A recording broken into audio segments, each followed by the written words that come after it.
ਆ ਕਣਕ ਦੀ ਤੇ ਦੁਰਗਤ ਬਣਦੀ ਤੁਸੀਂ ਵੇਖ ਲਈ ਹੈ ਨਾ। ਹੁਣ ਨਾ ਮੁੰਜੀ ਤੇ ਵੀ ਤਿਆਰ ਰਵੋ। ਮੁੰਜੀ ਦਾ ਰੇਟ ਬੜਾ ਹੋਇਆ ਨਾ 22-2300 ਹੋਣਾ ਹੈ, ਤੇ ਲਿਹਾਜ਼ਾ ਆਪਣੇ ਹਾਲਾਤ ਵਾਕਿਆਤ ਵੇਖ ਕੇ ਮੁੰਜੀ ਲਾਓ।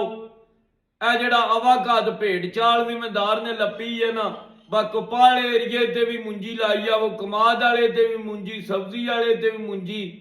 ਬਾ ਮੁੰਜੀ ਦਾ ਰੇਟ ਬੜਾ ਹੈ। ਤੁਸੀਂ ਮੁੰਜੀ ਦੀ ਜਈ ਮੱਤ ਮਾਰੀ ਹੈ ਨਾ, ਹੁਣ ਐਨੇ ਨਾ ਬਿੱਲਿਆਣ ਬਿਟਰ ਬਿਟਰ ਤੱਕਦੇ ਰਵੋ। ਲਿਹਾਜ਼ਾ ਸਾਰੇ ਜ਼ਿਮੀਂਦਾਰ ਭਾਈਆਂ ਅੱਗੇ ਦਰਖਾਸਤ ਹੈ, ਬਸ ਜਿੱਥੇ ਕੋਈ ਹੋਰ ਫਸਲ ਹੁੰਦੀ ਹੈ ਨਾ, ਮੱਕੀ ਹੁੰਦੀ ਹੈ, ਕਮਾਦ ਹੁੰਦਾ ਹੈ, ਕਪਾਹ ਹੁੰਦੀ ਹੈ, ਉੱਥੇ ਮੁੰਜੀ ਬਿਲਕੁਲ ਨਾ ਲਾਓ। ਜ਼ਿਆਦਾ ਖੁਸ਼ਕ ਰਕਬੇ ਤੇ ਵੀ ਨਾ ਲਾਓ, ਕਿਉਂਕਿ ਬਾਰਿਸ਼ਾਂ ਕਿਸੇ ਸੀਜ਼ਨ ਬਹੁਤ ਜ਼ਿਆਦਾ ਹੁੰਦੀਆਂ ਨੇ, ਕਿਸੇ ਸੀਜ਼ਨ ਬਿਲਕੁਲ ਹੀ ਨਹੀਂ ਹੁੰਦੀਆਂ। ਆਪਣਾ ਖਰਚਾ ਕੰਟਰੋਲ ਰੱਖ ਕੇ ਅੱਗੇ ਜ਼ਿਮੀਂਦਾਰ ਨੁਕਸਾਨ ਹੀ ਜਾ ਰਿਹਾ ਬਹੁਤ ਜ਼ਿਆਦਾ।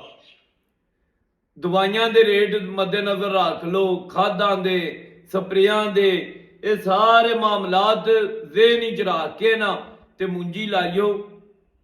ਜਿੱਥੇ ਕੋਈ ਵੀ ਹੋਰ ਫਸਲ ਹੋ ਸਕਦੀ ਹੈ ਨਾ, ਉੱਥੇ ਮੁੰਜੀ ਤੋਂ ਬਚੋ, ਕਿਉਂਕਿ ਅੱਗੇ ਭੱਠਾ ਬੈਠੇ ਆ ਜੇ ਤੇ ਸਾਂਭ ਕੇ ਆਏ ਕਤਬਾ ਨਾ ਚੁਕੀ ਜਾਏ। ਤੇ ਜਿਹੜੇ ਭਰਾਵਾਂ ਨੇ 2-2 2.5-2.5 ਲੱਖ ਤੋਂ ਪੈਲੀ ਠੇਕੇ ਤੇ ਲਈ ਏ, ਉਹਨਾਂ ਦਾ ਤੇ ਫਿਰ ਅੱਲਾ ਹੀ ਹਾਫਜ਼ ਹੈ। ਮੈਂ ਤੇ ਉਹਨਾਂ ਵਾਸਤੇ ਦੁਆਏ ਖੈਰ ਹੀ ਕਰ ਸਕਣਾ, ਹੋਰ ਤੇ ਹੱਲ ਕੋ ਨਹੀਂ।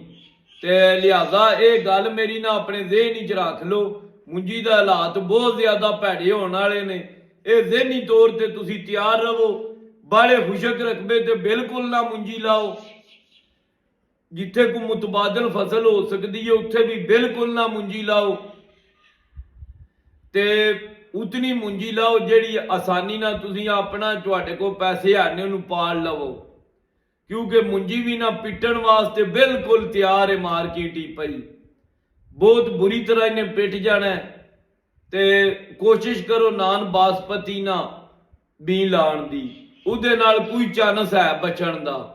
ਬਾਸਪਤੀ ਦਾ ਤੇ ਬਿਲਕੁਲ ਹੀ ਕੋਈ ਚਾਂਸ ਨਹੀਂ। ਜਿਹੜੀ ਬਾਸਪਤੀ ਜਿਨਸਾਂ ਨੇ ਨਾ, ਉਹ ਤੇ ਬਿਲਕੁਲ ਕੁਟੀਤੀਆਂ ਪਈਆਂ ਨੇ ਮਾਰਕੀਟ। ਨਾਨ ਬਾਸਪਤੀ ਲਾਓ। ਤੇ ਇਹ ਗੱਲ ਨਾ, ਮੇਰਾ ਮਕਸਦ ਕਿਸੇ ਇਨਸਾਨ ਦੀ ਦਿਲ ਆਜ਼ਾਰੀ ਨਹੀਂ ਕਰਨਾ ਹੁੰਦਾ।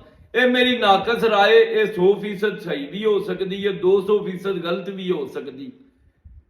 ਇਹ ਮੇਰਾ ਇੱਕ ਸਾਰੇ ਜ਼ਿਮੀਂਦਾਰ ਭਾਈਆਂ ਨੂੰ ਮਸ਼ਵਰਾ ਹੈ, ਕੋਈ ਹੁਕਮ ਆਰਡਰ ਨਹੀਂ ਹੈ। ਤੇ ਥੋੜਾ ਜਿਹਾ ਨਾ ਅਸੀਂ ਆਪਣੀ ਕਮਿਊਨਿਟੀ ਵਾਸਤੇ ਨਾ, ਮੇਰਾ ਵੀ ਚੌਂਕ ਜ਼ਿਮੀਂਦਾਰ ਘਰਾਣੇ ਨਾਲ ਤਲਕ ਹੈ, ਮੈਂ ਵੀ ਨਿੱਕਾ ਜਿਹਾ ਜ਼ਿਮੀਂਦਾਰ ਆ। ਤੇ ਫਾਇਦਾ ਤੇ ਕੋਈ ਨਹੀਂ ਹੈ, ਮੱਝ ਅੱਗੇ ਬੀਂਡ ਵਜਾਣੇ ਵਾਲੀ ਗੱਲ ਏ, ਲੇਕਿਨ ਫਿਰ ਵੀ ਨਾ ਅਸੀਂ ਕੋਸ਼ਿਸ਼ ਕਰਨੇ ਆ ਬਈ ਯਾਰ ਕਿਸੇ ਨਾ ਕਿਸੇ ਫੋਰਮ ਤੇ ਆਪਣੇ ਜ਼ਿਮੀਂਦਾਰ ਦੀ ਆਵਾਜ਼ ਉਠਾਉਂਦੇ ਹੀ ਰਹੀਏ। ਅੱਲਾਹ ਪਾਕ ਸਾਨੂੰ ਇਹਦੇ ਕਾਮਯਾਬ ਕਰੇ।